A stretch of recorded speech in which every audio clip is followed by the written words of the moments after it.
Hai Sobat Olah Bola, welcome back di Ngolah Bola bareng gue Rizky Melia.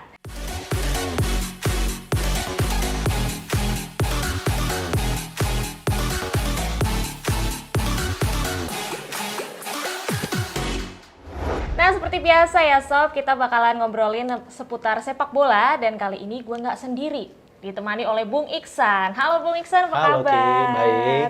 Wih, jersinya apa lagi nih? Selalu ya anti mainstream. Setiap kita syuting jersinya selalu beda dari yang lainnya. Ini jersey klub mana nih? Kali ini saya pakai klub Liga 3 Indonesia, Indonesia. musim lalu lah. Nah, ini nama timnya Naga Mas Asri. Wih. NEA, itu dia main di Liga 3 Regional Jawa Timur musim lalu. Tapi musim ini dia nggak main. Oh, kenapa tuh? Ya, karena ada masalah biasanya finansial dan sebagainya. Itu dia pastikan musim ini nggak main. Tapi musim lalu dia main di Regional Jawa Timur, tapi cuma sampai babak fase grup. Ya unik ya jersinya ya. Yoi. Ini aparel Indonesia ya? Aparel Indonesia, Reds dari Bantul. Oh, dari Bantul, Yogyakarta. Wow. Nah, kemarin timnas Indonesia nih habis menang lawan Curaçao. Wow, luar biasa ya. Di leg pertama mereka menang 3-2 dan di leg kedua mereka menang 2-1. Dan otomatis Indonesia langsung naik peringkat FIFA nih ke peringkat 151 dari yang sebelumnya 154. 55. Oh, 155. Berarti naik 4 peringkat. Wow, luar biasa. Gimana nih Bung Iksan melihat penampilan timnas Indonesia kemarin? Dua game lawan klub yang masuk kurang lebih 85 besar dunia ya. Ini suatu hal yang positif kita lihat dari permainan. Meskipun emang kalau kita lihat Sintayong nggak terlalu ngoyo lah untuk bisa tampil nyerang. Karena kalau kita lihat dari statistik di dua laga itu Indonesia secara ball position kalah kan. Secara ball position, secara dari segi jumlah akumulasi operan itu kalah. Tapi yang penting di sini Sintayong nunjukin bahwa Indonesia bermain lebih punya tujuan yang jelas, punya visi yang bermain yang jelas, terutama dalam menyerang, gimana mereka memadukan permainan kaki-kaki gitu kan, mengeluarkan atau menyisihkan lah gaya permainan yang biasa kita lihat di Liga 1, direct ball, direct pass, dari belakang langsung ke depan gitu kan, seakan-akan menapikan tugas dari pemain di tengah. Kali di timnas senior ini, Sintayong nunjukin bahwa ini loh Indonesia bisa main seperti ini, main kaki-kaki, lini tengahnya hidup, terutama dari kedua sisi sayap juga lumayan sangat apik bermainnya gitu kan. Dan dua kemenangan melawan Curaçao di laga FIFA Matchday bulan ini nih suatu hal yang positif dan jadi modal yang berharga kita untuk menghadapi Piala AFF bulan Desember mendatang. Iya, Sintayong juga menggunakan laga ini untuk rotasi pemain juga ya. Banyak pemain-pemain yang debut di laga persahabatan kemarin ya, Bung Iksan ya. Terus kalau melihat laga kemarin tuh siapa sih pemain yang menonjol? Tentu kalau kita mau lihat dari kesempatan mereka bermain, ada 3 pemain yang main full sama 2 game ini, 180 menit total mereka bermain tuh. Ada Rahmat Rianto, ada Yakob Sayuri, dan juga Elkan Bagot. Nah, 3 pemain ini bisa saya katakan mereka menjadi sumber utama dari permainan kita di 2 game kemarin ya lawan Curaçao. Tim dari Karibia ini yang emang punya postur lebih tinggi.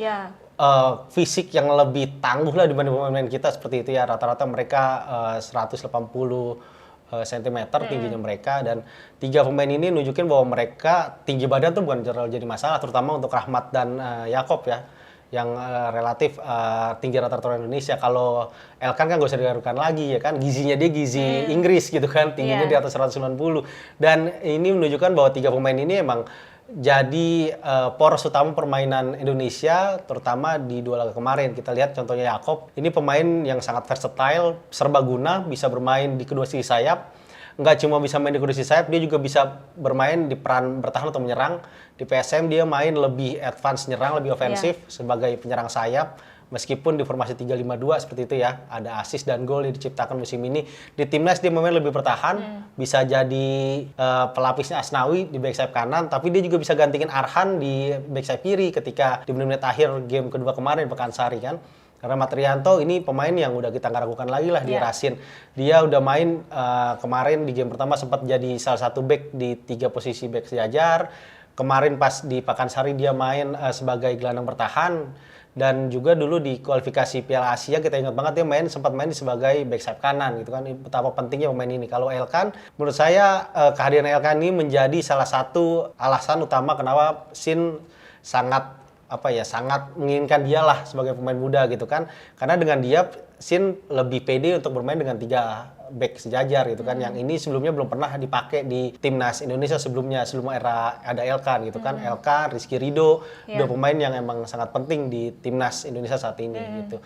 Dan kalau kita lihat juga dengan adanya Yakob terutama, itu nunjukin bahwa selama ini kan back sayap Indonesia tuh sangat berpaku sama Asnawi, Mangku Alam di sisi kanan, ada Pratama Arhan di kiri.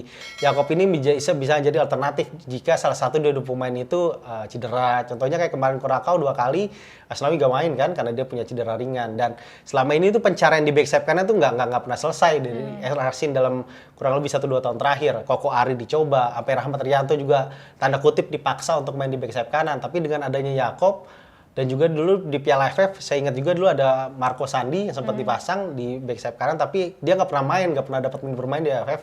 Karena emang kita lihat kualitasnya ya bisa dikatakan masih di bawah Asnawi gitu kan. Dengan adanya Yakob, seenggaknya nih Asnawi punya pesaing lah untuk bisa selevel dengan dia, yang bisa ngerebutin lah posisi Asnawi selama ini jadi andalan utama Sintayong di sisi back sayap kanan. Iya. Kalau di Mas Derajat sendiri gimana kan dia kemarin mencetak 1 gol ya di leg pertama, 2 gol ya, 2 gol dan assist juga. Betul, nih. 1 assist. Apakah di Mas Derajat ini bisa dibilang sosok striker yang dibutuhkan oleh Sintayong atau timnas Indonesia saat ini? Kalau seandainya Piala AFF dimulai bulan Oktober ini, saya yakin di Mas Derajat pasti jadi main utama Esin di lini depan gitu kan.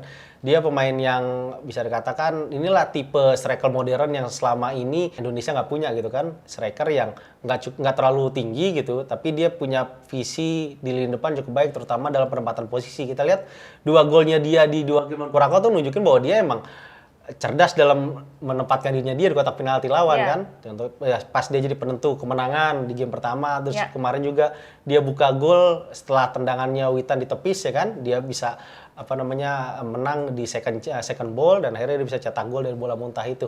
Saya pikir di Mas Derajat layak seandainya dia bisa jaga performanya dia ini dan juga terutama nggak cedera parah ya di paruh pertama Liga 1 ini, dia layak lah buat dibawa di Piala AFF nanti.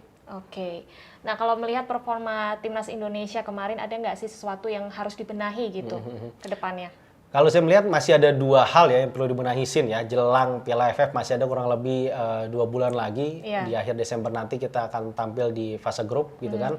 Yang pertama itu soal, kalau kita lihat di game pertama lawan Kurakau kita kebobolan 2 gol, terutama gol kedua itu nunjukin kelemahan Indonesia tuh, yaitu antisipasi transisi cepat lawan dari bertahan ke menyerang. Kalau Rizky mungkin pernah saksikan juga pas di kualifikasi Piala Asia kemarin, kita lawan Yordania kita kalah 1-0. Itu kan gol di awal-awal babak kedua, dan juga itu dari kita positif menyerang, kayak kita kena serangan balik dari direct pass pemain Jordan, ya kita bobolan karena pemain kita telat menutupi ruang ketika mereka terlalu asik nyerang. Nah, kemarin lawan Kurakau itu ditunjukkan, betul, itu kejadian lagi. Dan Sin juga nyebut bahwa di lini belakang dia masih mencari pola lah gimana untuk nyiasati. Kalau permainan bertahan ya, secara kolektif ketika kita dipaksa bertahan full, itu kita sebenarnya udah nggak ada masalah gitu kan. Kita lihat kemarin lawan Kurakau di babak pertama, terutama ketika kita unggul itu kan kita lebih banyak defensif bermain, dan itu kita nggak ada masalah. Lawan sulit melakukan shoot on goal, begitupun di kualifikasi Piala Asia, Kuwait dan Jordan kewalahan ngadepin kita gitu kan ketika kita tampil benar-benar bertahan. Nah, tapi masalahnya ketika kita punya peluang nyerang, dan itu ketika udah ada beberapa momen kita bisa nyerang tetapi gagal jadi gol, nah itu transisi dari menyerang ke bertahan itu yang relatif kadang kita masih kecolongan, terutama pemain-pemain dari sisi sayap, ada Pratama, Arhan, Asnawi, atau kemarin ada Yakob, yang itu bisa menjadi titik lemah yang perlu dibenahi oleh Sin. Nah, yang kedua ini soal mental. Mental, kalau kemarin lawan Kurakau nggak terlalu terasa lah ya mental, tapi di AFF nanti kita akan ketemu 3 lawan yang secara tradisional tuh selalu jadi momok kita, ada Malaysia, ada Vietnam, ada Thailand. Selama ini kita ketika melawan 3 tim itu pemain kita bagus banget nih, semangatnya tinggi gitu kan, Spartan, spirit juangnya oke lah. Tapi di satu sisi spirit tinggi ini bisa jadi bumerang juga ketika kita frustasi nggak bisa nembus pertahanan mereka, akhirnya ujung-ujungnya kita jadi kepancing emosi segala macam. Itu terlihat kemarin di semifinal SEA Games, kita lawan Thailand, kita kena 3 kartu merah, dan itu jadi salah satu contoh mental kita ketika melawan 3 lawan kuat itu terkadang kita masih kurang oke lah dibandingkan mereka, terutama ketika lawan udah mancing kita dengan permainan keras, provokasi. Nah, itu yang harus diwaspadai Sin, terutama dari sisi mental anak asuhnya. Oke, Indonesia kemarin juga dipuji oleh pelatihnya Curaçao nih. Permainan Indonesia mirip seperti permainan Bolivia. Ini emang Bolivia ini bermainnya seperti apa sih? Bolivia kalau di Amerika Latin bukan kekuatan besar sih sebenarnya ya. Iya. Relatif tim menengah ke bawah lah ya, tapi beberapa kali dia kasih kejutan gitu kan, terutama ketika mereka main di kandang sendiri di lapas yang emang ketinggiannya tinggi banget nih, ada di atas 3.000 kaki di atas permukaan laut, dan itu semua tim besar Argentina, Brazil itu selalu mengeluhkan lah. Iya. Main di mereka tuh oksigennya tipis gitu kan. Dan di satu sisi juga Bolivia bermainnya efektif ketika main di kandang. Mereka seperti mirip lah seperti Indonesia, bertahan, memaksa lawan untuk lebih menyerang mereka. Tapi di satu sisi mereka nggak lupakan bahwa mereka perlu pressure. Kadang-kadang mereka juga press lawan sampai ke zona pertahanan mereka. Habis itu mereka menghukum lawan dengan serangan balik. 1-2 kesalahan kecil lawan itu bisa efektif jadi gol.